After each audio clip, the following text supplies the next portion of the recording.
Hello viewers, আসসালামু আলাইকুম।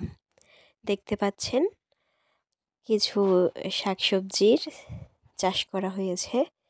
এখন ফেব্রুয়ারি মাস, মার্চেই আমাদের রোজা। তো রোজায় রমজানের প্রস্তুতিমূলক সবজি চাষ হয়েছে এখানে।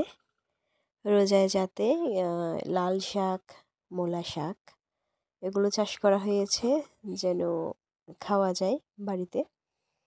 এখানে কিছু পুদিনা লাগানো হয়েছে এবং ধনেপাতা চাষ করা হয়েছে। বাজার থেকে বীজ এনে তারপর মূলা শাক, মূলার বীজগুলো লাগানো হয়েছে এখানে বেড তৈরি করে। আমি এখানে কাঠ দিয়ে আলাদা আলাদা বেড করেছি মাটি দিয়ে। তারপর এখানে ধনিয়ার বীজ, মূলার বীজ, লাল শাকের বীজ এবং কিছু পুদিনার কাটিং লাগানো হয়েছে। তো আশা করছি এগুলো বড় হয়ে যাবে আরও রমজান আসতে আসতে, তাই এগুলো লাগানো। এখান থেকে ভাবছি মূলা শাক কিছু তোলা যাবে। তো মূলা শাক তোলা হয়ে গেলে আবারও মূলা বীজ ছিটিয়ে দেবো এখানে।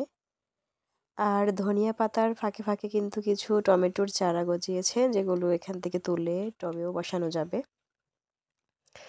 ফাঁকা জায়গাগুলোতে আমি ভাবছি লাল শাক এবং মূলা শাকের বীজ ছিটিয়ে দেব। এতে করে রমজান আসতে তো আরও 1 মাস না, 20 দিন মতো সময় আছে। আর আমি এখানে ছোট ছোট বালতিগুলোতে বাড়িতে তৈরি করা টমেটোর চারা লাগিয়েছি। এখানে চা পাতা দিয়েছি এবং পরবর্তীতে গোবর সার ব্যবহার করতে হবে।